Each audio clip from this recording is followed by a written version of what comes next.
welcome. Or rather, welcome to you. Yeah, glad to have you with us. I know exactly why you're here. You're the kind of person who really loves to learn, who craves a thorough, structured exploration of a topic. But you absolutely loathe that feeling of information overload. Exactly. You want the deep insights, the hidden connections, and those moments of profound clarity without having to sift through hundreds of pages of raw data or academic texts yourself. Which is exactly the mission we're embarking on today. Right. We are venturing into a world that, at least on its surface, might seem like a pretty straightforward children's fantasy.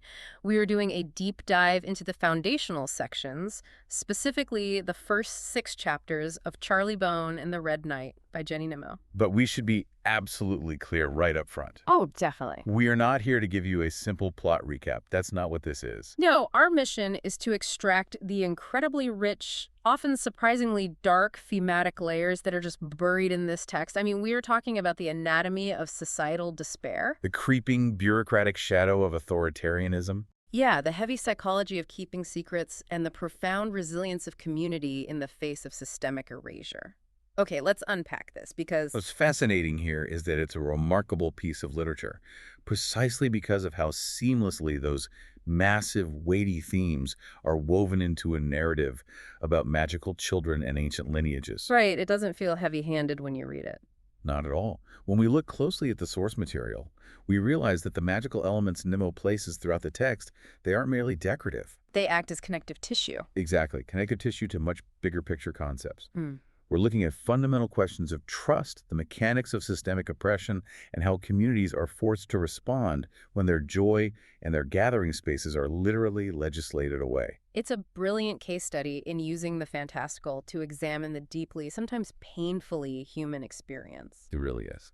And before we even step foot into the dark, oppressive streets of the city where our story begins, we have to look at the architect of this magic. We really have to look at Jenny Nimmo herself. You have to. You simply cannot fully grasp the oppressive institutional dread of Bloor's Academy, which is the central setting of the book, without understanding where the author is coming from. Right. Our sources give us some incredibly illuminating details about her background. So she was born in Windsor, Berkshire, England, but spent her formative years in boarding schools in Kent and Surrey. Which is a huge detail. Huge. Now, it's easy to hear boarding school and just think of, strict teachers in uniforms. The classic tropes. Yeah. But we need to dig into what that environment actually does to a developing mind. That boarding school experience is absolutely critical to the psychological landscape of the text. Yeah. When you consider the environment of Bloor's Academy. The rigid structures. Yes, the rigid structures, the imposing authority figures, that sense of profound isolation from the outside world, and those damp, echoing corridors where privacy is basically non-existent. It's deeply informed by the reality of mid-century British boarding schools. Exactly. Yeah. It's an environment where children are entirely separated from their primary support systems. Their parents are gone, and they're placed under the absolute, totalizing control of an institution. And Nimmo takes that very real, historical, psychological landscape and just amplifies it with malevolent magic. She does. Dr. Bloor, the headmaster, isn't just a strict disciplinarian. He is an authoritarian figure attempting to control the very destinies and genetic legacies of his students. He dictates who they are allowed to become. Precisely. But let me push back on that slightly. Is it fair to say she's purely critiquing the boarding school system, or is she using that familiar structure to explore a broader kind of theatrical villainy? How do you mean? Well, because our notes highlight that Nimmo also had an incredibly rich career in the theater. She was a drama student and an assistant stage manager with Theatre Southeast, working in repertory theater across towns like Eastbourne and Brighton. Oh, that's a great point. And later, she worked at the BBC doing everything from picture research to directing and adapting for the legendary children's storytelling program Jackanory. That feels like a very different influence than just the trauma of a strict school. It is a different influence, but they're entirely complementary. The boarding school experience provides the psychological dread, but the theatrical and television background provides the execution. The staging. Exactly. It translates directly into the prose. Yeah. When you read the text, you start to notice the highly visual, almost cinematic staging of the scenes. Nimmo doesn't just describe a room. She sets a stage. Think about what an assistant stage manager actually does. Right. They are responsible for the mechanics of the performance. The lighting cues, the blocking, making sure the actors hit their marks exactly when the dramatic tension requires it. You see that exact discipline in her writing. You do. The intense magical duels, the way characters emerge from shadowy corridors at precise moments, the sudden dramatic appearances of figures like the Red Knight, it is all incredibly theatrical. She knows exactly how to direct the reader's eye. Manipulating the lighting of a scene in the reader's mind, just as she would ensure the audience's focus is exactly where it needs to be on a physical stage. That makes a lot of sense, especially when you think about her work on Jackanory. For those who might not know, Jackanory was a BBC program where actors would literally sit and read children's books to the camera, often accompanied by still illustrations. It relied entirely on the power of oral storytelling, pacing, and visual imagination. Right. She had to know how to adapt a text so that every word carried weight and held a child's attention without flashy animation. And to bring it to where she is now, she married Welsh artist David Wynne Millward, and they settled down in an ancient converted watermill in Wales. Running a summer art school, raising 3 kids. Myfani, Ianto, and Gwenwyfar. Just imagine that environment for a second. An ancient converted watermill in the Welsh countryside. It's incredibly atmospheric. You can almost hear the rushing water, feel the dampness in the air, and sense the centuries of history seeped into the stones. It is a setting that practically demands to be mythologized. And it serves as a crucial reminder about the nature of creativity. The authenticity of Nimmo's world building is deeply rooted in her tangible sensory experiences. How so? Well, the ancient watermill, with its relentless elemental connection to nature, informs the deep historical magic of the Red King's legacy in the book. The theater informs the drama and the staging of the conflicts. The boarding school informs the systemic, bureaucratic oppression the children face. It's a masterful synthesis of lived experience turned into art. You really cannot separate the creator's environment from the world they build. You can't. And that is a perfect lens through which to view the very opening of the narrative. Because the story doesn't start in a grand magical castle. No, it opens with an incredible, suffocating sense of loss in a dark city. We are introduced to Orville Onimus, a small man with a very worried demeanor, and his 3 vibrant, magical, protective cats. They are navigating this oppressive, shadowed, urban environment. And they finally arrive at Mr. Onimus's beloved sanctuary, the Pets Cafe. But the cafe is closed. And it's not just closed for the night, or closed for renovations. Right. It has been forcibly shut down due to city regulations. Orville and Mrs. Onimus are absolutely despondent. The source material notes that this cafe, which used to be this vibrant, chaotic hub filled with joyful noise from animals and visitors, now stands completely silent with empty tables and dim, mournful lighting. It symbolizes a profound, almost paralyzing hopelessness. Here is where it gets really interesting, though. This is a crucial moment for our thematic analysis, and it's where Nimmo tips her hand that this is not just a whimsical fairy tale. Because the source provides a very critical interpretation of this closure. It is not presented merely as a business failing due to a lack of customers. It represents the deliberate, legislated loss of community and joy in a world that is increasingly threatened by dark, external, bureaucratic forces. The local council's regulations are actively stifling personal connections, livelihoods, and safe spaces. It raises vital questions about societal priorities versus individual well-being. And the source explicitly links this scenario to a broader sociological concept, referencing an analysis of The Death of the American Dream by Smith, published in 2020. Wait, let's unpack that for a second, because jumping from a magical children's book about a cafe with telepathic cats to a 2020 sociological analysis of The Death of the American Dream is a massive leap. It is a leap. How exactly does Smith's analysis apply to what is happening to Mr. Onimus? It's a leap, but it is a necessary one to understand the gravity of the scene. Smith's 2020 analysis essentially explores how the consolidation of corporate power and strict, sterile zoning laws have systematically destroyed third spaces. Third spaces being? The local diners, the neighborhood pubs, the independent community centers where people gather outside of home and work. Places where you just exist in a community. Exactly. When these spaces are eradicated, communities become atomized. People become isolated, making them far more vulnerable to systemic control. And Nimmo is depicting that exact sociological phenomenon. She is. The local council in the book acts as the sterile, regulating authority that views the chaotic joy of the Pets Cafe not as a community asset, but as an unregulated liability that must be shut down. They are legislating the community out of existence. Think about your own life for a moment. Think about a beloved local hub in your neighborhood. Maybe it was an independent coffee shop where the barista knew everyone's name, or a local bookstore that just couldn't survive changing municipal regulations or a sudden spike in commercial rent. It's a very common modern experience. When that space closes, it is a visceral loss. It literally tears a hole in the fabric of the community. People who used to see each other every day suddenly have nowhere to go. But Smith's analysis, as applied to Nimmo's text, suggests something incredibly counterintuitive. Which is? It suggests that while the author presents this closure as a profound hardship, this kind of systemic shared despair can actually serve as a catalyst. That is the turning point of the sociological theory and of Nimmo's narrative. Despair, when it's shared collectively by a disenfranchised group, can mutate into resilience and resistance. The closure of the Pets Cafe is an undeniable tragedy for the Animus family, yes. But structurally, it forces the characters out of their comfortable, predictable routines and into a state of emergency where they must confront the oppressive forces directly. It creates a united front.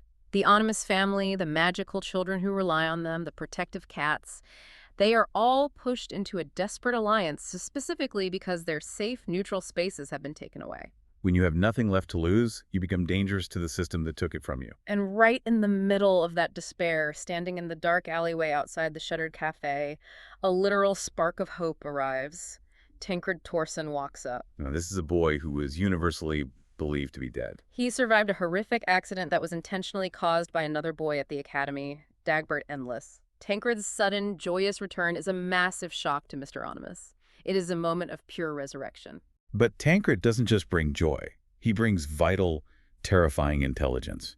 He warns them that Norton, the seemingly trusted doorman at the academy, has betrayed them. This exchange immediately elevates and complicates the stakes of the story. We already have the massive, faceless, systemic threat of the city regulations shutting down the cafe.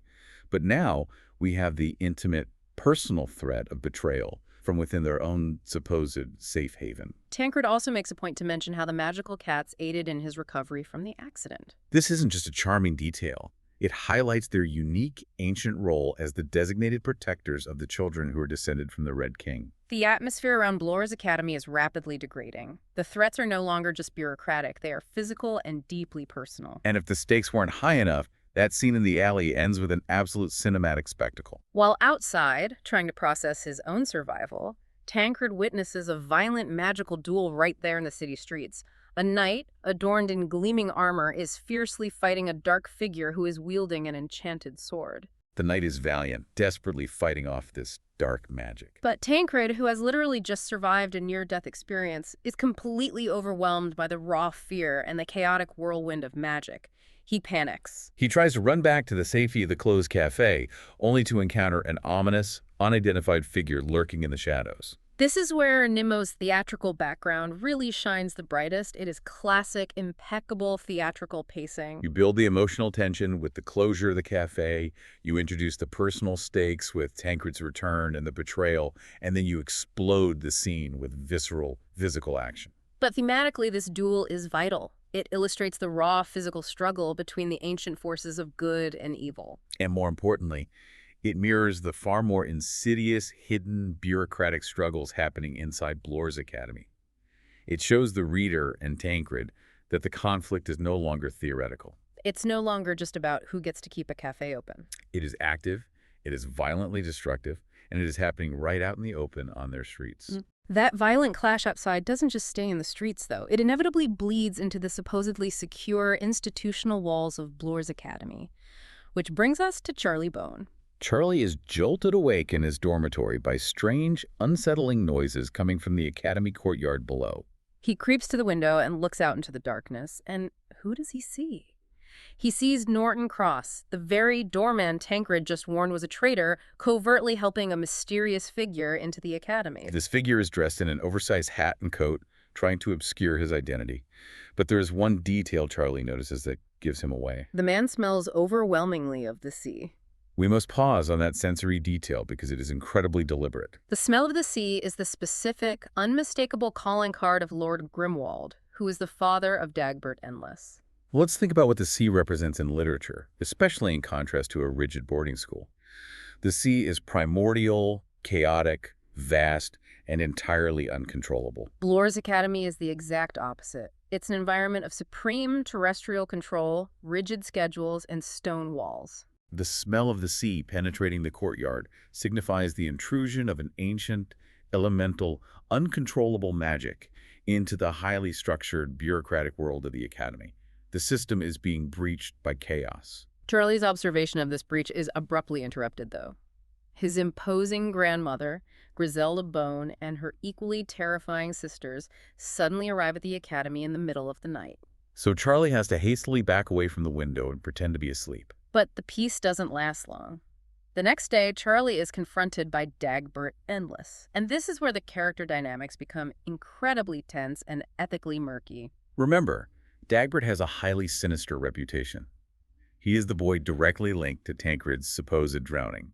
He is essentially an attempted murderer in the eyes of the other kids. Yet here is Dagbert cornering Charlie, and he is not acting like a bully. He is nervous, anxious, and practically pleading with Charlie. Dagbert believes his father, Lord Grimwald, has arrived at the academy, and he's begging Charlie to use his abilities to help him discover his father's true intentions. This scenario places a severe, agonizing moral dilemma squarely on Charlie's shoulders. And it is a fascinating exploration of restorative justice versus retributive justice on a micro scale. How do you respond when the person who deeply, almost fatally harmed your friend comes to you vulnerable, terrified, and pleading for help? Charlie's natural instinct is extreme reluctance, and rightly so. He knows the trauma Dagbert inflicted on Tancred, but he also feels the crushing weight of responsibility. This moment brilliantly explores the complex, inescapable nature of familial relationships and inherited burdens. Dagbert is not a cartoon villain here. No, he is a child who is fundamentally terrified of his own father and the dark legacy he represents. Charlie, who is spending his entire life navigating his own unresolved secrets about his missing father and his strange lineage, recognizes that specific, agonizing fear in Dagbert. Put yourself in Charlie's shoes for a second. Imagine the psychological toll. You are a kid just trying to survive school, and you're being asked to step into a potentially lethal conflict. You're being asked to confront a terrifying elemental figure who smells of the sea, all to help a kid who is technically your enemy and hurt someone you love. It is a massive, uncomfortable gray area. But here is the brilliant structural contrast Nimmo sets up. While the kids are up in the dormitories and the hallways, navigating these messy, emotional, deeply human moral dilemmas, the adults are downstairs engaging in something far more calculated and sinister. Down in a grand, opulent ballroom, Dr. Bloor is hosting a secret gathering of criminals and highly dubious characters, and Lord Grimwald is indeed there, commanding the attention of the room. The spatial contrast here is stark and highly intentional. Nimmo is physically mapping the morality of the story onto the architecture of the academy. Upstairs, in the literal light of day or the vulnerable space of the dormitories, you have the children struggling with vulnerability, fear, empathy, and the desperate search for the truth. And downstairs, in the grand, dimly lit ballroom, you have the adults, the established authority figures, conspiring in the dark. In that ballroom, they are not discussing morality. They are discussing logistics and power. Specifically, they are debating the location of a mysterious white cube known as the Mirror of Amaret and the missing will of the long-dead magician Septimus Bloor. This will is not just a piece of paper. It is the ultimate key to the true destiny of the Red King's descendants. It legally and magically dictates who inherits the vast fortunes and the systemic power of the bloodline. And the adults in that room come to a terrifying realization.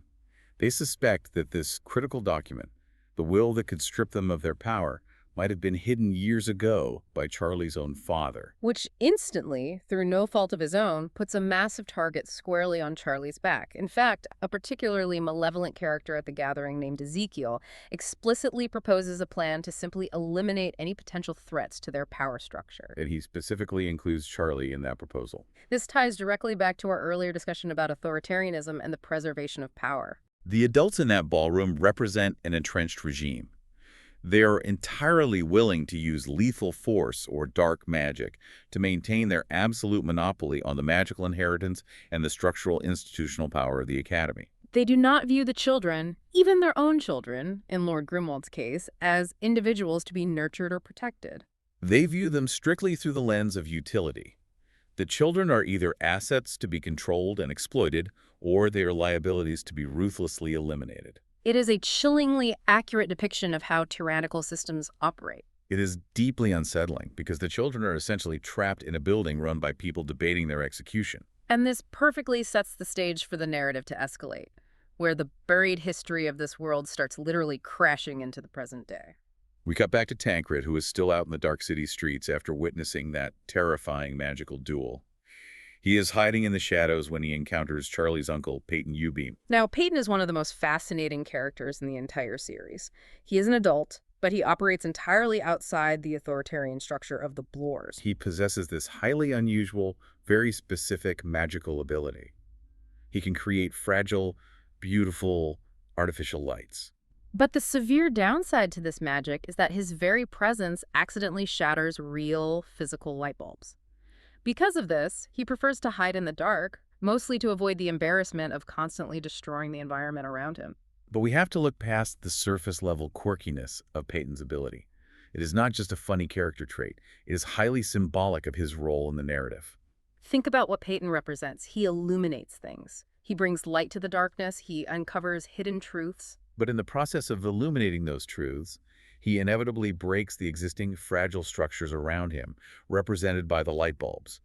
It is a brilliant physical metaphor for the cost of uncovering systemic secrets. The truth brings light, yes, but it also shatters the comfortable, artificial constructs that people rely on. Okay, I have to stop you there. Are we sure that isn't a bit of an academic overreach? Isn't it possible Peyton is just a slightly comedic, clumsy character who breaks light bulbs to add some levity to a dark book? Is it really a profound metaphor for the cost of uncovering the truth? It is a fair question, but look at the context of when Peyton's powers activate and what he actually does in the story. He doesn't just break lights for comedic effect. When does he do it? He operates in the shadows, specifically to protect the children from the adults who control the daylight operations of the Academy. He is the one who consistently provides the forbidden historical context that the Bloors are trying to suppress. Ah. When he brings the light of knowledge to the children, it shatters their illusions about the safety of their world. The destruction of the physical light bulbs is Nimmo's way of externalizing that internal psychological shattering. That reframes his character entirely for me. So Peyton, operating in the dark, finds a very panicked Tancred who has just seen the knight and the swordsman almost kill each other. Peyton immediately recognizes the danger and quickly ushers Tancred away from the streets to a safe haven, Ingledew's bookstore. They are welcomed in out of the cold by Julia Ingledew and her niece Emma. And notice the setting again. They seek refuge in a bookstore, a place dedicated to the preservation of knowledge and history, standing in stark contrast to the Academy, which is dedicated to the suppression of it. Once they're safe inside, Tancred spills everything. He talks about Norton's betrayal, the smell of the sea in the courtyard, and most importantly, he gives a detailed description of the dark swordsman from the duel. And Peyton recognizes the description immediately. He identifies the swordsman as Ashkelon Capaldi. And this is the precise moment where the immense historical depth of Nimmo's world building is revealed to the reader. Peyton explains that Ashkelon Capaldi is not just some random dark wizard hired by the Bloors. He is a notorious historical figure from the English Civil War. And he hasn't just survived all these centuries. He has literally stepped out of a magical painting to enter the modern world. This introduces a massive, complex concept that Peyton refers to as the convergence. The convergence. That word alone carries so much weight. It sounds apocalyptic. What exactly are the mechanics of this convergence, according to our analysis? Based on the thematic breakdown of the text, the convergence is a powerful, almost unavoidable gravitational pull of historical events. Two massive, significant developments are happening simultaneously in the modern timeline. First, Charlie's father is finally returning from wherever he has been hidden. And second, a character named Titania Tilpin is actively fulfilling a dark, predetermined destiny. This dual occurrence is creating a rupture. It is literally drawing spectral historical figures through the mirror of Amaret, that mysterious white cube the adults were conspiring over in the ballroom. If we connect this to the broader themes of the book, the convergence is Nimmo's incredibly literal way of physically manifesting historical sins to haunt the present day. It is brilliant. And using the English Civil War as the backdrop for Capaldi isn't an accident, right? A civil war is literally a nation tearing its own family apart. That is exactly what is happening with the descendants of the Red King. The unresolved conflicts of the past are bleeding into the modern day, forcing the children to fight a war their ancestors started. Precisely. It is the ultimate expression of inherited trauma. The past is never dead in this universe. It is actively trying to kill you. And this theme of inescapable lineage becomes painfully apparent while they are hiding in the bookstore. Miss Ingledew brings out an incredibly old, detailed family tree of the Red King's descendants. They start tracing the lines, connecting the dots of the various magical families, and they uncover a shocking, devastating revelation about another student at the academy, Billy Raven. It turns out Billy is secretly linked directly to the Bloor family bloodline. He is a legitimate heir to the vast wealth of Septimus Bloor. Which is a devastating realization when you understand the politics of the academy. Uncovering a hidden, noble lineage in most fantasy books is a moment of triumph. The orphan realizes he is a king. But in this deeply authoritarian system, it is a death sentence. It instantly turns Billy, an innocent, isolated kid, into a massive target. This revelation explains exactly why the Bloors want to eliminate him, as Ezekiel suggested in the ballroom. Billy doesn't even know his own history, but he represents a legitimate existential threat to the Bloor's hoarded wealth and structural power simply by existing and drawing breath. It perfectly encapsulates the tragedy of the system they are trapped in.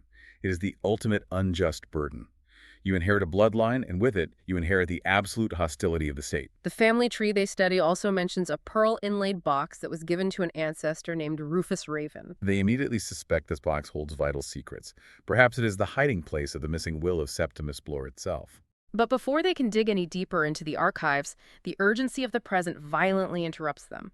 A thunderous, magical call from Tancred's father echoes through the night air. The danger is brewing, and it is getting closer. Peyton, sensing the overwhelming ominous energy in the city, decides Tancred must stay hidden at the bookstore for the night. The streets are simply too dangerous. While the physical historical threats are escalating out in the city and the bookstore, the narrative brilliantly pivots. It forces us to look away from the grand sweeping history of the Civil War and focus on the deeply internal, agonizing psychological burdens carried by the students. We shift our focus to Gabriel Silk. Gabriel is a boy with a highly specific and frankly deeply unnerving magical ability. Psychometry. For those unfamiliar with the term, psychometry means Gabriel can sense the entire history of an object, specifically clothes, just by touching them. He doesn't just see a stain. He feels the raw emotions, the past traumas, the residual lingering energy of every single person who ever wore that garment. You have to try and conceptualize how overwhelmingly paralyzing that level of empathy would be for a child. To walk through a crowded dormitory or a thrift store would be a sensory nightmare. But what is fascinating in this specific chapter is that the thing that truly unnerves Gabriel isn't a piece of clothing saturated with tragic history. It is a portrait. He is walking down a dim, echoing corridor in the academy, and he comes across a painting of a man named Ashkelon Capaldi, the very same historical swordsman Tancred saw dueling the Red Knight. Because of his psychometry, Gabriel intuitively expects the painting to radiate a history, a dark energy, but when he approaches it, it is completely, utterly silent. It's a psychic void. And that absolute absence of energy terrifies him more than the most traumatic memory ever could. Why is the silence so terrifying to him? Because silence usually implies peace. Right? Not to someone whose entire magical interface with the world relies on energetic feedback. To Gabriel, the silence of the portrait is fundamentally unnatural. It implies that the essence of the person in the painting has been completely vacated. The soul is gone. Because, as we know from Peyton's exposition in the bookstore, Capaldi has literally stepped out of the canvas to fight in the streets. Gabriel doesn't know the mechanics of the convergence yet, but his magic tells him that a monstrous entity has escaped its cage. His encounter in that corridor becomes even more deeply unsettling when he immediately runs into Manfred, a master hypnotist and one of the most dangerous figures at the school, and then spots a mysterious, shadowy figure resembling the man in the silent portrait. The magical elements are rapidly closing in on him, suffocating him. And amidst all this ambient magical terror, Gabriel is carrying a massive personal secret. He desperately wants to share with Charlie Bone. He needs the catharsis. But the physical and bureaucratic structure of the academy actively prevents it. The different dormitories, the rigidly enforced class schedules, the constant surveillance by prefects like Manfred, it keeps the children separated. It is incredibly hard to find a private moment to speak freely. Meanwhile, Charlie is completely distracted by his own crises. Dagbert Endless has cornered him again, relentlessly demanding that Charlie safeguard his father's magical sea-gold creatures. We see the compounding, intersecting pressures on these children here.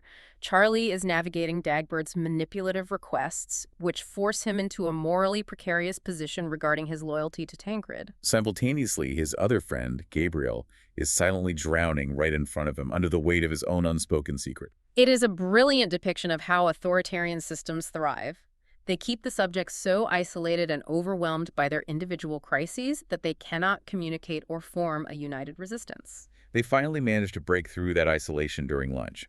Senor Alvaro, their music teacher, who operates as one of the few subtle, supportive adult figures in the school, hints that he knows about the deeper magical conflicts brewing. He provides just enough cover for them. After class, Charlie, Gabriel, and their friends seek refuge from a cold, dreary March day in the old castle ruins located on the academy grounds. It is a place the teachers rarely monitor. And it is here, shivering in the ruins of a fallen structure, that Gabriel finally takes that terrifying leap of faith. He tells them his secret. Gabriel reveals that he witnessed something deeply unsettling back home before the term started. He saw his own father talking to a mysterious, unidentified man. And he saw his father willingly give this man the Red King's cloak before the man seemingly vanished into thin air. Gabriel is grappling with the absolutely terrifying notion that his father, his protector, his moral compass, might be compromised. He might be under some sort of dark enchantment, or worse, he might be a willing collaborator with the dark forces gathering around the Bloors. Put yourself in Gabriel's position. Imagine holding a secret that could completely, irreparably shatter your understanding of your own family. If your father is compromised, who are you? Sharing that information with your friends makes it real. It takes it from a paranoid thought in your head to a spoken reality. It is an immense, agonizing struggle with vulnerability. This is a profound moment for thematic analysis, and it is where the text dives deep into the complex psychology of silence and disclosure. When we look at psychological literature, specifically studies on honesty and self-disclosure in relationships, like the landmark work by Derlega and colleagues from 1993, which is heavily highlighted in our source notes, we see that the decision to share a secret is incredibly fraught. The study explores the concept of boundary management. It suggests that while transparency is generally lauded as crucial for building trust, there are very real, valid circumstances where withholding information is a necessary structural defense mechanism to protect one's emotional well-being. But let me play devil's advocate here. Yeah. By keeping this secret, Gabriel is potentially putting his friends in danger. If his father is working for the enemy, Charlie and the others need to know. Isn't withholding that information, even out of fear, ultimately selfish? It is easy to judge it as selfish from the outside, but Derlega's study helps us understand the internal calculus. Gabriel is weighing the catastrophic risks of disclosure against the benefits. If he tells them, he risks them rejecting him because of his father's actions.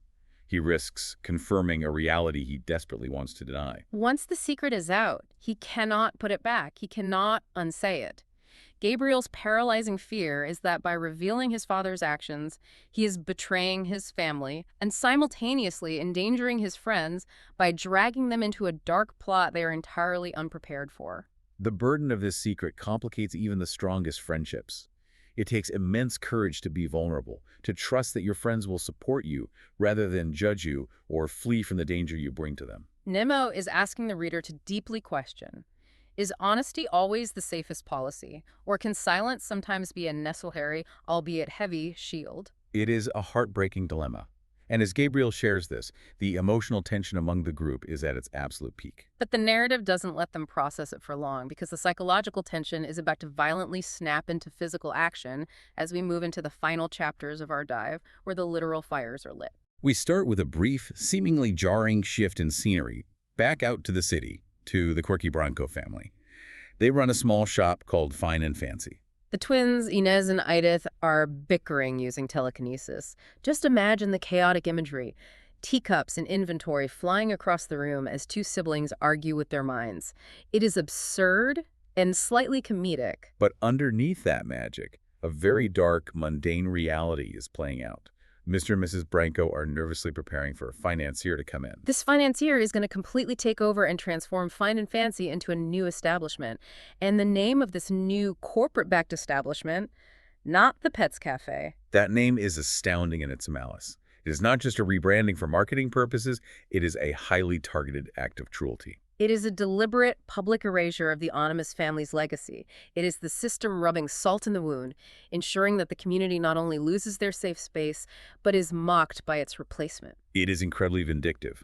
Benjamin Brown, another friend of Charlie's, happens to be walking his dog, Runner Bean, and discovers this new sign being painted. He is shocked by the sheer cruelty of it. He witnesses the bizarre telekinetic events at the Branko shop and immediately runs back to the academy to warn Charlie. At the exact same time, we get the heartbreaking final confirmation of the community's defeat.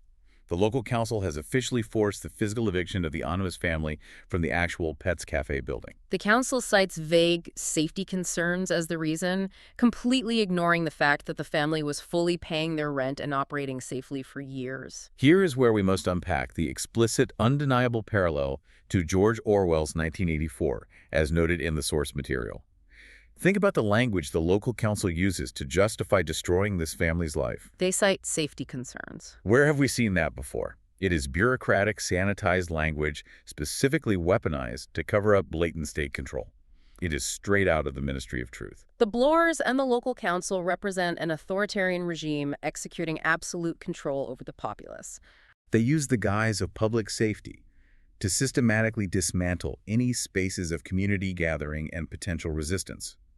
The eviction of the Onimuses is a stark, terrifying demonstration of systemic power effortlessly crushing the individual. They aren't just closing a cafe, they are legislating reality. It is enraging to read because it is so recognizable in our own world. As the Onimus family is desperately packing up their entire lives, assisted by a highly dubious character named Mr. Silk, who seems to be playing both sides, Mr. Onimus manages to covertly slip Charlie a mysterious golden key.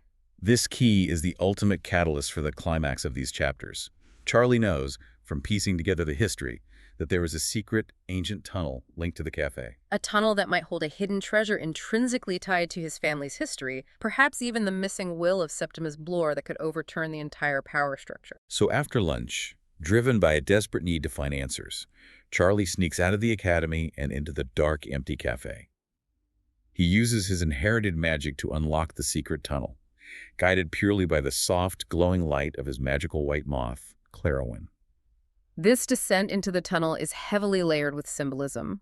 Charlie is literally going underground to seek the buried historical truth that the authoritarian regime above ground is actively trying to erase and pave over. He cannot rely on the institutions or the adults to guide him. He must rely entirely on his inherited magic, his innate ancestral connection to nature via the moth, to navigate the absolute darkness of the tunnel. He navigates the winding, damp passages until he reaches the end and uncovers a massive hidden chamber. He realizes it once belonged to the Red King himself. It is adorned with ancient, breathtakingly beautiful art and relics. It is a tomb of lost history. But the pearl-inlaid box he was desperately hoping to find, the one mentioned in the family tree at the bookstore, it is completely gone. Someone's already taken it. And before his mind can even begin to process this massive failure, he realizes the chamber is not empty. He's not alone. A large, sinister figure steps out from the shadows of the ancient art. It is Amos Byrne, a heavy-set mover who was supposedly just hired to help empty the cafe upstairs. But Amos is not there to move boxes. He's holding a heavy, flaming stick, and without a word, he brutally attacks Charlie. This moment is the brutal intersection where the whimsical idealism of magic violently collides with harsh, physical reality. The source material raises a fascinating, highly critical question here, one that challenges the entire premise of the fantasy genre.